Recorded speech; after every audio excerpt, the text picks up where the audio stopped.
का बहुमत बनेगा और कलयुग में स्त्री राजा बनेगी। कलयुग में स्त्री राजा बनेगी और इसके बाद एक बच्चे का राज्य होगा और इसके बाद कहते बिना नरेश कोई राजा नहीं होगा। ये देखो संतों की महिमा। ये संतों ने जो इनको निराकरण दिया कि बहुमत तीमत बालमत बिन नरेश का राज्य सुख संपदा को कहे जान बचे बड़भाग। जब बिना राजा का राज्य होगा उस समय सुख समृद्धि की बात तो छोड़ दे, भारत की जनता वो अपनी अपनी जान बचा ले, इनके लिए यही बहुत होगा। आज प्रेमियों वही समय आपके सामने है। बिना नरेश कोई राजा नहीं। राजा का मतलब जिसको प्रजा से प्यार हो, प्रजा को पुत्रवत समझता हो, अपने पुत्र के समान चिंता रखता हो और पुत्र की तरह उसकी व्यवस्था बनाता हो, उसको राजा कहते हैं। राजा का ये गुण था। आज के राजा ने क्या किया? अपने पास कोई सरकारी विभाग ही नहीं रखा। जब सरकारी विभाग नहीं तो सरकार कहां रही? अरे और सरकार तुम किसको कहते हो? उसके पास सरकारी व्यवस्था भी, सरकारी विभाग बनाकर सबकी व्यवस्था करना और सबको सुख समृद्धि देना, सबको न्याय सुरक्षा प्रदान करना है। लेकिन वो तो काम खत्म हो गया सब। अब बिन नरेश का राज तो फिर क्या होगा? कहते जान बचे बड़भाग। अब इस समय जान बचाना मुश्किल है। ऐसी व्यवस्था फैल गई है कि जिसको बीमारी है उसके लिए दवा नहीं है अस्पतालों में, लेकिन जबरदस्ती एक दवा बांटी जा रही है। न रोग पूछा गया, न बीमारी देखी गई, न उसका कोई परीक्षण किया गया।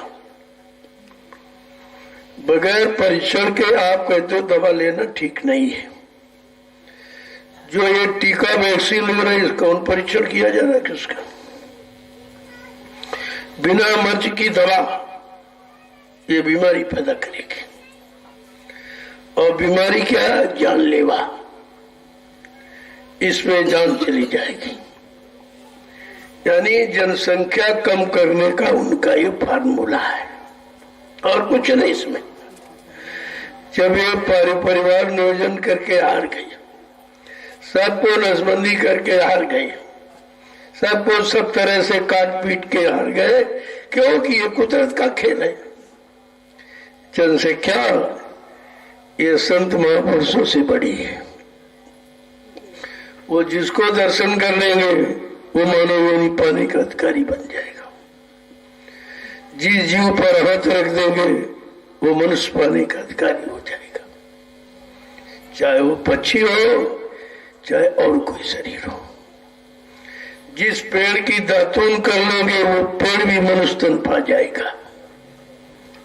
आप देखिए जनसंख्या बढ़ने का कारण ये है। अरे जिससे बड़ी है उसी से उसका निवारण पूछ लो कि भाई जनसंख्या तुमने बढ़ाई है तो व्यवस्था बताइए आप। उसके पास व्यवस्था है, लेकिन इनको तो ये मालूम नहीं है। एक तो ये कुछ नहीं जानते और कोई सच्ची अच्छी बात कहे तो बिल्कुल नहीं मानती।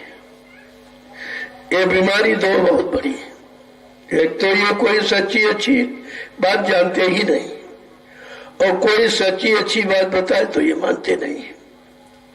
तो फिर समाधान कैसे होगा? तो कहने का मतलब अब इन्होंने अपनी मानव बुद्धि लगाई और कहा ये कर दो, ये कर दो, ये कर दो, ऐसा कर दो, ऐसा कर दो। फिर भी जिन जीवों को आना है वो आएंगे, उन्हें तुम रोक नहीं सकते हो। क्यों? तुम शरीर को नष्ट कर सकते हो, जीवात्मा को नहीं। उस पर तुम्हारा अधिकार ही नहीं। जीवात्मा फिर शरीर में आ जाएगी। तुम 20 बार काटो 20 बार आ जाएगी, तो 40 बार हो गए, तो 40 गुना बढ़ गई। तो व्यवस्था बढ़ने का यानी जनसंख्या बढ़ने का कारण जब तक नहीं मालूम होगा उसका निवारण नहीं कर सकते, और इनके पास निवारण है नहीं, और ये किसी से कहना मानना भी नहीं चाहते पहुंचना, तो फिर काम कैसे होगा। तो कहते फिर एक मनमानी होगी।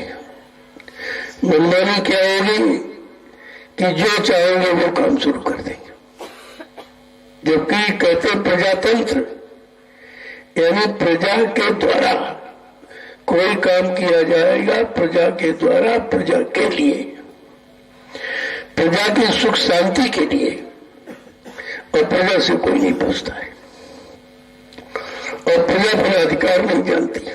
सबसे बड़ी बात तो यह है कि इंसान अपने मानवाधिकार को जानता नहीं कि हम मानव हैं, मानव को कौन कौन से अधिकार है अपने जीने के, रहने के, मतलब यानी कौन कौन से अधिकार। जब तक मानव को मानव अधिकार नहीं बताया जाएगा और मानव अधिकार पर नहीं खड़ा किया जाएगा, तब तक मानव सुख शांति नहीं पाएगा।